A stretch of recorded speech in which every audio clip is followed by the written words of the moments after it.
Welcome to Repair Talk. My name is Jonathan. Today we are working with the first generation iPad mini and how to remove that screen properly. For this procedure, we are going to need a Phillips driver, a pair of flat tip tweezers, a heat gun, some playing cards, Bicycle brand is by far the best, or some plastic cards, a razor blade but only at your own risk.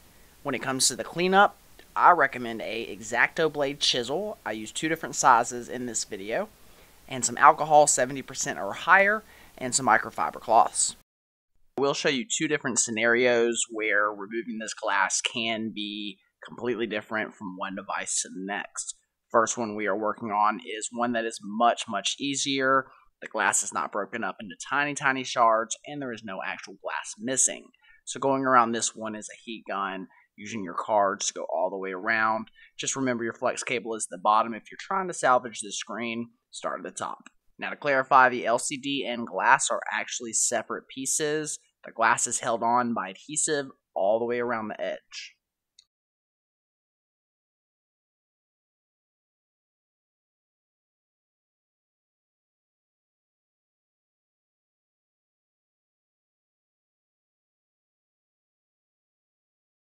You want to keep that heat gun moving. Leaving it in one spot for an extended period of time will definitely cause some damage to that LCD and cause it to start fading out.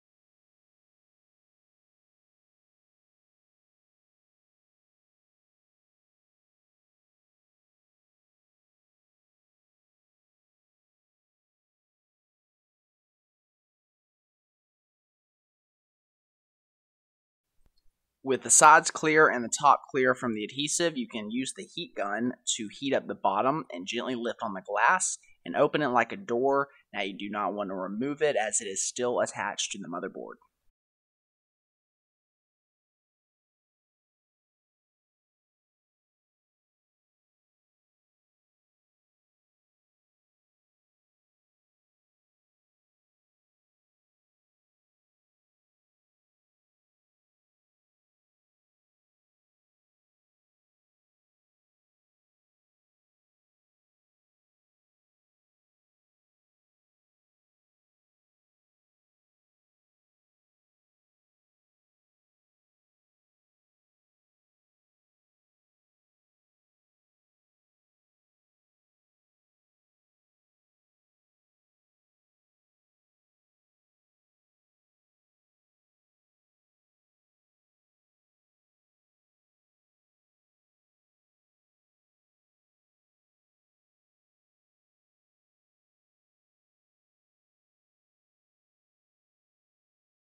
Here I am removing the adhesive that is actually a foam separator between the LCD and the glass.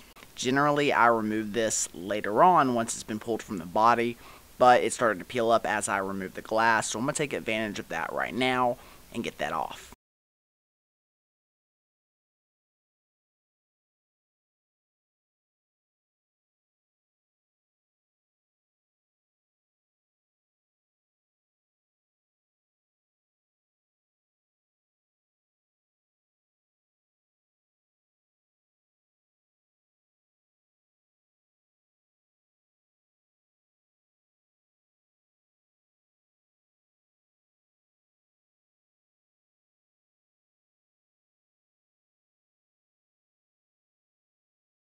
Now, in the event that you run into a scenario where your iPad mini, iPad Air, your iPad, whatever it is, has a bunch of holes in the glass. You always see in any of my videos where I use a heat gun, there are these certain pads are underneath the device. They're actually thermal pads and can take a crazy amount of temperature before they actually melt. And you can use one of those to cover those holes, put some heat to the areas you need to, and get around it, as you'll see right here.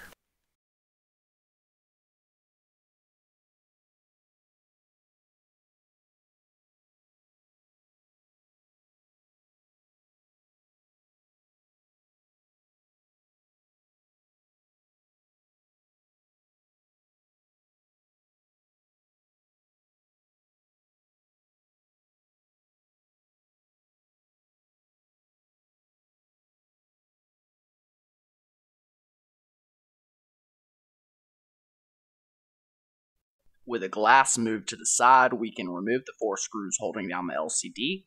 They are different sizes, so please pay attention. The 2 with the pads are longer than the 2 without the pads. So keep those in order so putting this together is not a headache. Now, once you actually have those screws removed, you cannot just lift up the LCD. You do need to remove the adhesive strips at the bottom of it, and you need to separate the adhesive that's holding it down to the back plate underneath it. Now, some people will say use a spudger here. It works. I've also broken a lot of LCDs doing it. The way that I'm about to show you, I have yet to break an LCD. It is a wonderful little tip. If you take a playing card and you fold it over to where you have a perfect right angle, you can slide it under the LCD on one of the edges, always starting with the right side, and slide it all the way to the bottom of the LCD, separating that adhesive strip that holds it to the back plate.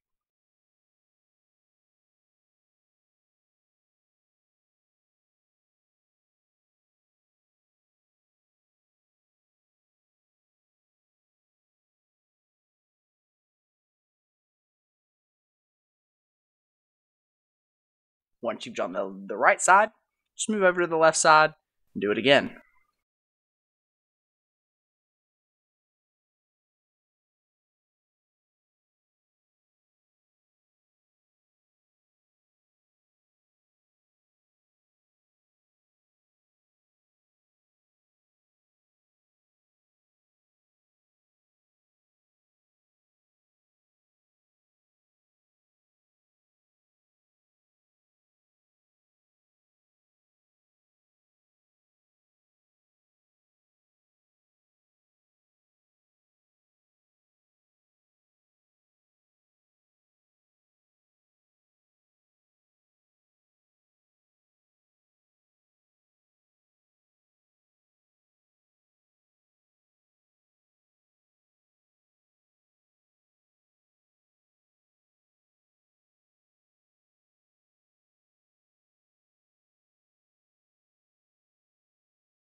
Next, once you have that LCD lifted up, is the most aggravating part of this repair, is why is there so many damn screws here? You got to remove all of these. Once you have removed those, you can kind of slide it to the right, and you will see there's notches on the left that allow that plate to slide right out.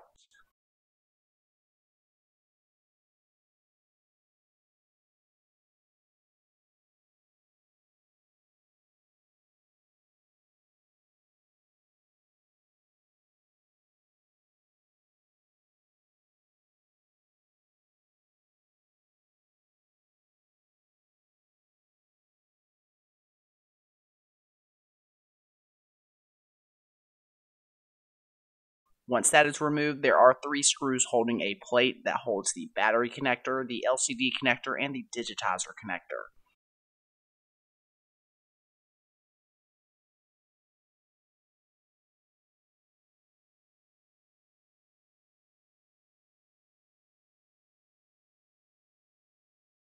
Remove those screws, remove those plates, and then of course start with the battery and unplug it. Once you have that battery unplugged, you can unplug the LCD and then the digitizer. You do need to be very careful as there are so many capacitors that are right by the connector that you can easily just knock off with the fingernail, and then hey, your device doesn't work anymore. With the LCD out of the way, you can unplug that digitizer as well. Now the flex cable itself is adhered to the back frame. That particular piece is actually worth anywhere between 50 cents to about $1.50 depending on who buys it from you. You don't want to destroy that, so make sure you just go ahead and cut the flex cable right there at the glass of the screen, and you can use that one little piece, just set it aside until whoever comes by and buys that shit, or if you sell it online, either way, you can make some money off those pieces. You definitely want to take a little bit of time to clean the adhesive off of the metal plate that's under the LCD, as that adhesive will group up into larger segments and cause a little extra space, causing the LCD to push up against the glass. I know I said a lot of cause, but get the picture, clean it off, don't allow there to be extra space. You want this to look perfect. A lot of people dread the actual cleaning process of any of the iPad repairs. I can show you a way that will literally change your views and everything on iPad repairs and speed up your process, making you some money. Using two different chisel type X-Acto blades, you can actually just scrape the adhesive off, and instead of taking 30 minutes scrubbing it with different materials, alcohol, Goo Gone, and all that stuff, letting it dry, you can take about 5 minutes, scrape it all off, boom, ready to put your new screen in. But it's never that easy. Unfortunately, I would say a good 90-95% of iPads that walk through this door will have corner damage. Corner damage will prevent a new screen from sitting flush. It will not let you put it down. It will lift up. You will get dirt under there. It will come off. Your customer will be unhappy. I use a rotary tool, basically a Dremel, and I go around those corners and I smooth them out to make sure that that new screen fits flush, and I always test it before I actually push that screen in.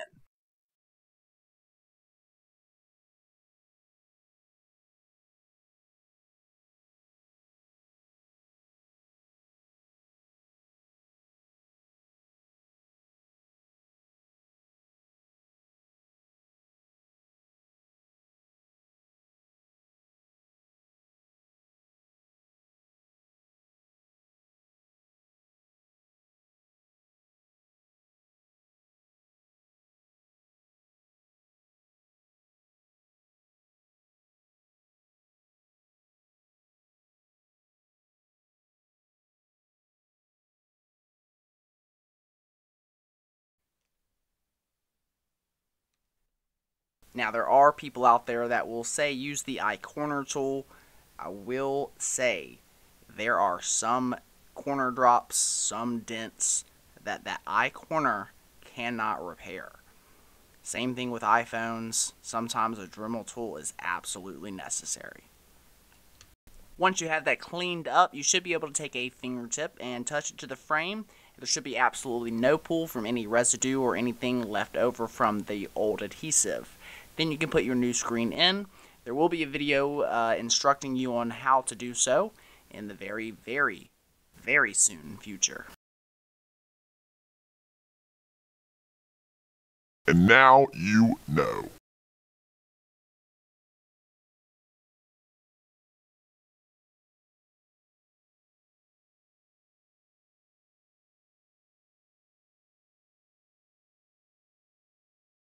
If you like it, give it a thumbs up. If you really like it, hit that subscribe button. I mean, what am I saying? Hit that thumbs up, hit the subscribe. Later.